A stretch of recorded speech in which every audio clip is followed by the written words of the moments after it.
মামুন ভাই, এটা কি দিলেন? এটা দিলাম খেজুরের জুস। একটু বসেন তো দেখি জিনিসটা। এটা খেজুরের জুস? হ্যাঁ, খেজুরের জুস। মানে খেজুরের গুড় দিয়ে এটা জুস মানে মুরগিরে জুসটা দিছি। বানাইয়া মুরগিরে দিছেন। জি। এটা শিখলেন কার কাছ থেকে? এটা সাভার নবীনগর থেকে আব্দুর রহিম ভাইয়ের কাছ থেকে। আব্দুর রহিম ভাইয়ের কাছ থেকে শিখছেন? জি। এটা মানে কি কি আছে? এটার মধ্যে আছে খেজুরের গুড়, হ্যাঁ পরে আছে হাঁসের ডিম, হ্যাঁ লবণ, বায়োটিক, হ্যাঁ পরে আছে এই ইস্ট, হ্যাঁ।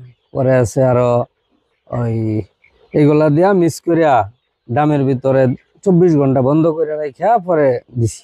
আচ্ছা আচ্ছা, তারপরে এখন খাওয়াইতেছে? এখন খাওয়াইতেছি। মুরগি খাইতেছে? হ্যাঁ, মুরগি খাইতেছে। আর ফলাফল কি? ফলাফল এই পানি খাইয়া মুরগি এমন একটা সুন্দর সেন্ট, হ্যাঁ। দৌড়াই আয়া খালি খাইবো এখানে। আচ্ছা, খাইবো আর খালি ঘুমাইবো। খাইবো আর ঘুমাইবো। আর ঘুমাইবো। আচ্ছা, মামুন ভাই কতদিন হয়েছে আপনি এই পোল্ট্রি জগতে? পোল্ট্রির জগতে তো আমি 2002 থেকে। অনেকদিন। অনেকদিন। আর ফার্মেন্টেশন দিয়া মুরগি পালন করতেছেন কতদিন যাবত? এই 3 মাস। এর 3 আগে? বেশ আর কি। এর আগে 2 বেশ, এটা 1 বেশ, আবার আরেক বেশ আমার ব্রয়লার আছে, এই 4 বেশ। আচ্ছা আচ্ছা, ভুট্টা ফার্মেন্টেশন দিয়া খাওয়াইছেন? না, এই বেশে ভুট্টা ফার্মেন্টেশন খাওয়াই নাই, আগে খাওয়াইছি আগের বেশে। এই বেশে আমি ওই জুস খাওয়াইছি, খেজুরের গুড়ের জুস। এই বেসে শুধুমাত্র খেজুর গুড়ের জুস খাওয়াইছেন? হ্যাঁ, এটার মধ্যে ফার্মেন্টেশন খাবার খাওয়াই নাই। খাওয়ান নাই? এটা পানি ফার্মেন্টেশন আর কি। আজকে কতদিন বয়স মুরগির? আজকে 37 দিন। 37 দিন বয়স? জি। ওজন কেমন? ওজন গড় ওজন আছে 562 গ্রাম। 562 গ্রাম? হ্যাঁ। তা বিক্রি করবেন কতদিনে এগুলো?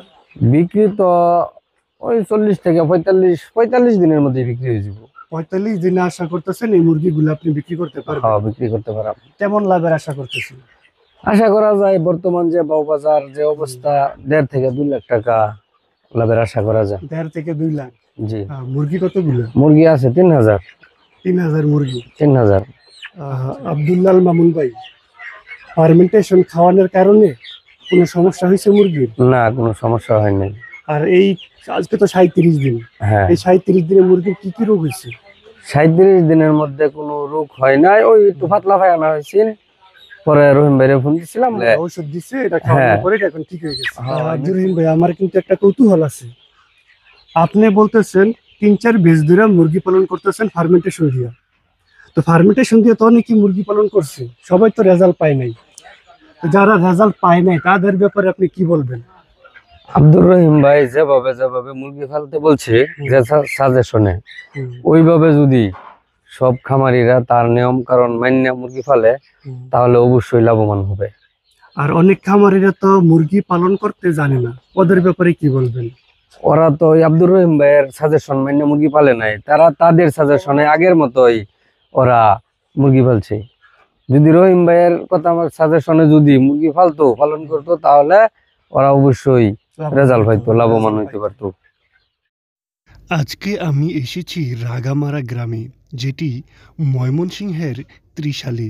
আমার পেছনে এই খামারটি বর্তমানে রানিং অবস্থায় থাকলেও এই পাশে আরও 2টি খামার রয়েছে। এই খামার দুটি বন্ধ রয়েছে দীর্ঘদিন যাবৎ। শুধু এই খামার নয়, এই গ্রামের আরও বহু খামার দীর্ঘদিন যাবৎ এভাবেই বন্ধ হয়ে পড়ে আছে, যেই খামারিরা আব্দুর রহিম ভাইয়ের ফর্মুলায় ঘুরে দাঁড়ানোর স্বপ্ন দেখছেন। প্রিয় দর্শক, আমি দেলোয়ার হোসেন বিদায় নিচ্ছি ময়মনসিংহের ত্রিশাল থেকে। আবার দেখা হবে। আল্লাহ হাফেজ।